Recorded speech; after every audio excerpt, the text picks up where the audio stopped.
Shout out to Kimberly Frazier. Shout out to Kimberly Frazier.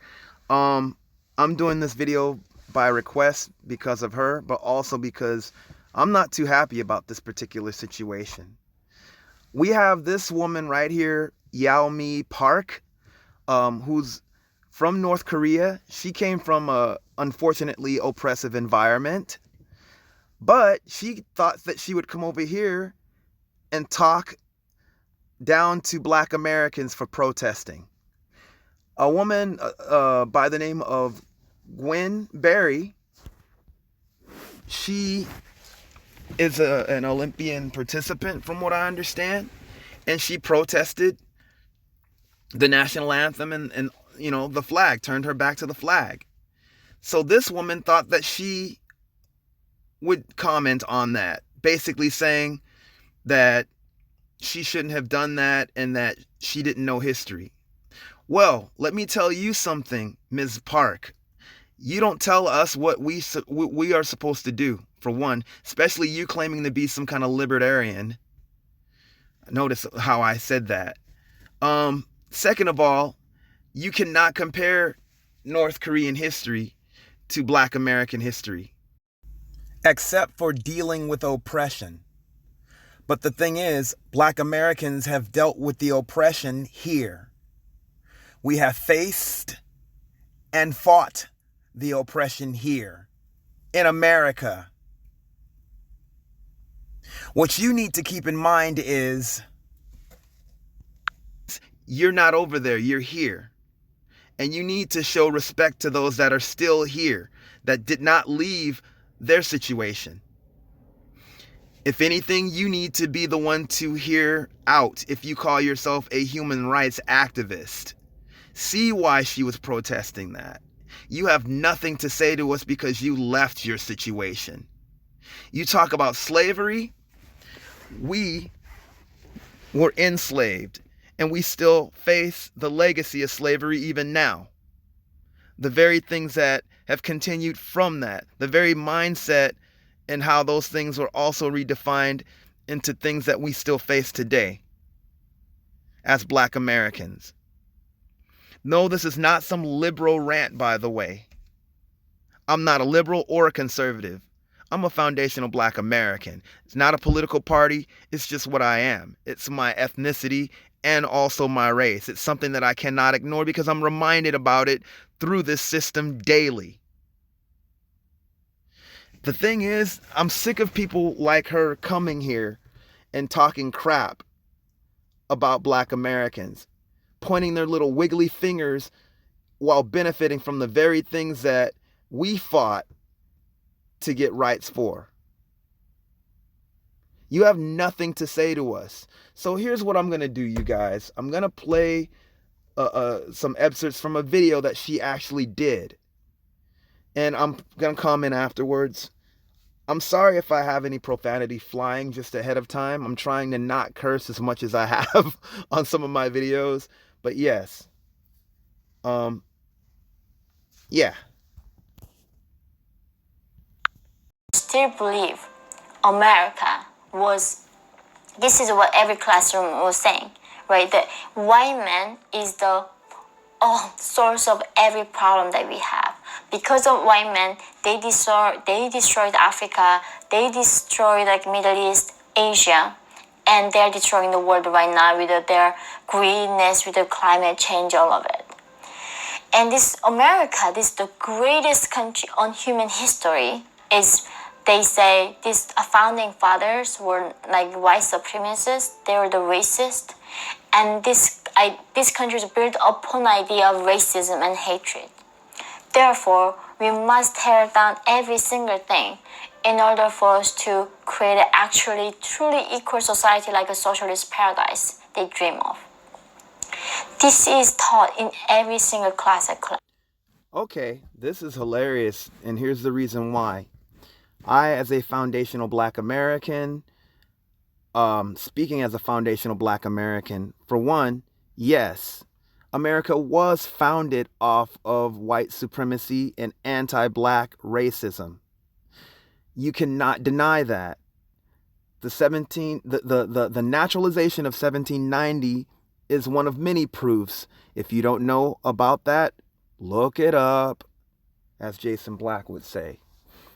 Another thing is, when we're talking about the founding fathers, they didn't have black people in mind back then. We had to fight to basically have them live up to that, and we are still fighting to have them live up to that. She's trying to praise the founding fathers as if they were some great men. But what she does not realize is that this country, America, has two different histories. Two different histories where one is white and the other is actually black. When it comes to how we were treated here, it's completely different. You talk about slavery and oppression. We were enslaved, not even thought of as human beings, raped, all of that. There's so much stuff. And then when you go after slavery, as far as chattel slavery, you got everything from not only lynchings, but our towns being bombed, things like where we couldn't even be in public at certain times. There's still sundown towns where we can't even go to. You get into basically where my generation, you have a lot of police violence. Well, you had it back then too. That's where it started. You have police violence continuing. You have racist cops getting off. You have things like crime bills being targeting black Americans, and we're being incarcerated at a higher rate than any other race, especially white men. You have all kinds of different oppressions when it comes to where brothers and sisters, black people, could live. You have a lot of disparities when it comes to not only schools, but voting, and also like banking and all that stuff. And how basically the generational wealth gap is because of all this oppression as well. This woman talks about black people protesting, like Gwen Berry, and says that she does not know history. Gwen Berry knows her history more than you even know it. You just got here. You're a foreigner. She has this thing where she's believing in all of this American patriotic stuff, where it's just like, okay, yeah, the American dream for people like me. But she doesn't realize what people fought for that aren't her. That basically, like, seriously, she doesn't realize the fact that black Americans fought for even where she is right now. The fact that she could even do a video on YouTube is because of people like us. She came from an oppressive situation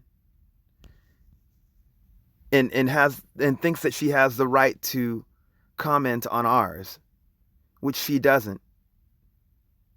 And as far as tearing things down, Dr. King even said that this nation needed to be reborn again and start all over. And it had nothing to do with politics per se, like a political party. It had everything to do with basically righting wrongs and having compensatory justice, which this country has not practiced when it comes to black people here. I don't speak from a socialist standpoint. No one's trying to create a socialist society. If anything, we are combating a socialist society called white supremacy, which is a white superiority complex in real time.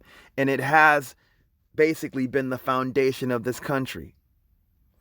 It's been domestic of how it treats a lot of brothers and sisters here and how it exploited a lot of brothers and sisters here. And I'm talking about black Americans, foundational black Americans, and how it's also divided even the races as well into buffer classes and having blacks on the bottom, whites on the top, and everybody else like yourself in between, which you are aiding right now. The thing is, their socialist society is something that they're forcing us under. Now, black people have been able, we have made ourselves able to function, to fight to where we are right now, and we're still continuing to fight. She comes as a foreigner from an oppressive environment to something that's better for her here, but at the same time, she basically is like pointing her finger at black Americans and telling us not to protest the very things that we don't particularly care for here. I'm going to keep this going. Colombia. And every single one of them seemed like believing in it. So that's why it's crazy. How these people have zero appreciation for what these founding fathers went through to achieve liberty.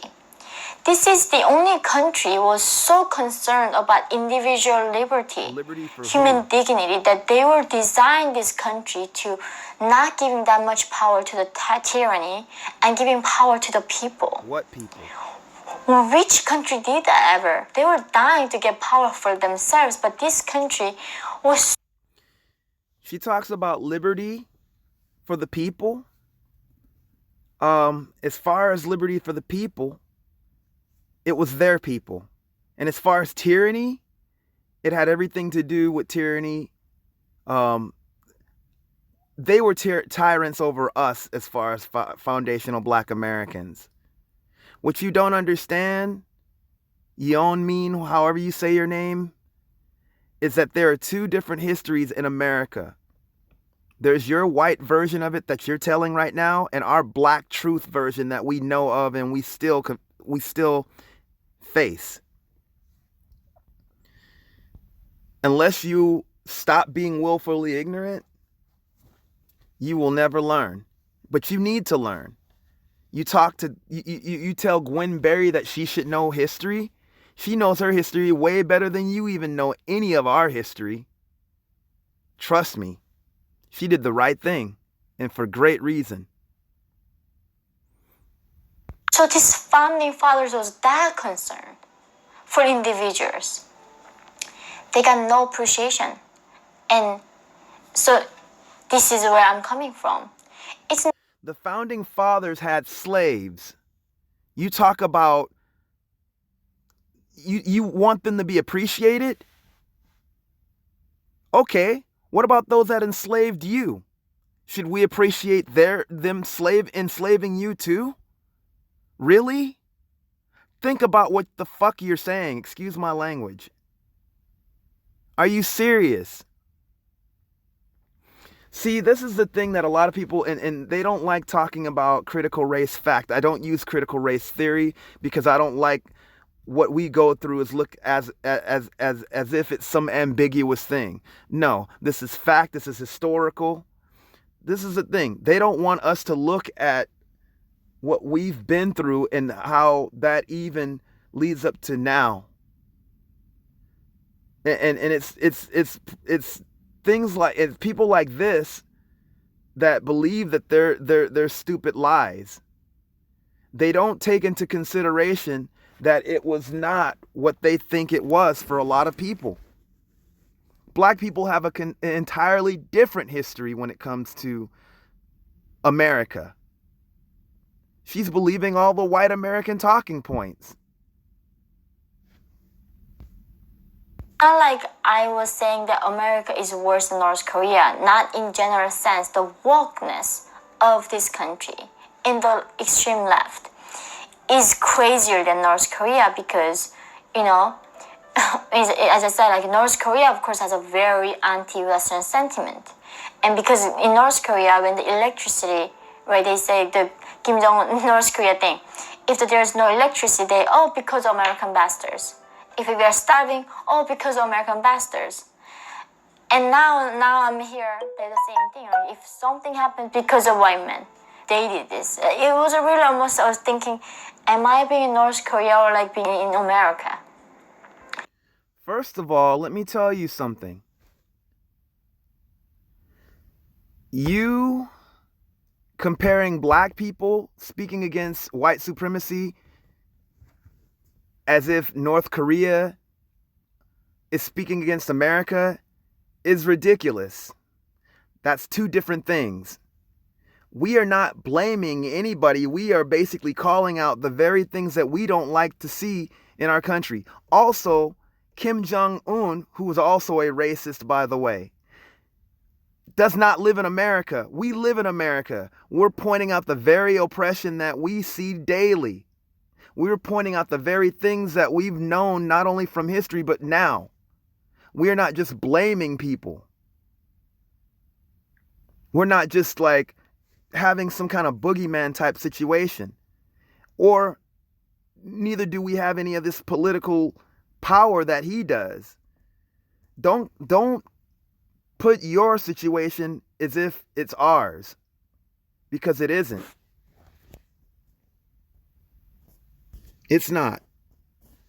It's like you're putting those two things together that aren't. That's like mixing oil and water. And see, this is why, yeah, she's definitely got a narrative. It's a white conservative narrative about us speaking out against oppression as being a part of a leftist agenda. And I hate that. I'm not a part of any kind of agenda that's right or left. I can't stand either version of them. And some might basically, I'm sure both people on the left and right might identify with some of the things that I believe personally, but I don't put myself in a group like that. And I don't speak from that standpoint. I speak as a foundational Black American. No, it is not like Kim Jong-un. We're in the middle of this madness. He's way over there where you came from. You sound silly right now. You really sound silly. Trust me, you do. And she talks about wokeness. I almost forgot to mention that. The thing is, everybody's equating being woke with being left as well. I don't like that either, because that was something that Black Americans defined. And it was originally defined from Black consciousness. It had nothing to do with any kind of leftist agenda or anything like that. But the thing is, you get a lot of these, white supremacists that spit venom at that, or their handlers like this person right here that have a problem with us being conscious. They don't like when you're conscious, because when you're awake, they can't get away with their BS. They want you to be asleep so you won't say anything and be like a freaking zombie. They don't like you being awake and speaking out against the very things that you don't like that you see. For someone who claims not to be into oppression, it seems that she's totally aiding it at this point. Her conflating what many people are saying about the origins of America that live here, especially us Black Americans, her conflating that with what Kim Jong-un is saying over there in Korea where she's from is disgustingly silly. That's a dumb comparison. It's silly, and it has no grounds because of the reality of the situation. We're talking about something that we know to be true, and it's not made up. Kim Jong-un has some kind of agenda that is made up to basically get his whole thing going on. And no, we're not down with that dude either, because he's a freaking racist bigot. I think it's quite funny because, she also wants us to deny basically, history. Yeah, America had a hand in not only practicing white supremacist ideology here in this country, but also worldwide, along with the other white supremacists in Europe. That's evident. That's historical fact. That's not fiction. And it's not a narrative. It's not something made up. It's not a story. It's reality. You can't get away from that. You, Yeon Min, however you say your name, are reaping the benefits of what Black Americans not only slaved for, but also fought for. We made the money, the first major income for this country that rolled over into other endeavors. Not only that, We fought for the civil rights of not only ourselves, but also people like yourself, enough that you can sit where you are and do things on your computer. Yeah, you need to show some respect on our name, because you would not even have the rights that you have now if it wasn't for foundational Black Americans. Also, you need to apologize to Gwen Berry, because she does know her history way better than you know. Way better. Try listening instead of being an ignorant. A willful ignorant at that. How dare you come over here and judge us? How dare you even say anything about things that happen to us when you're not even over in Korea right now? You didn't stay and fight against the oppression there. You left. We have been fighting against oppression here, and we never left. So yeah, I hope you see this video.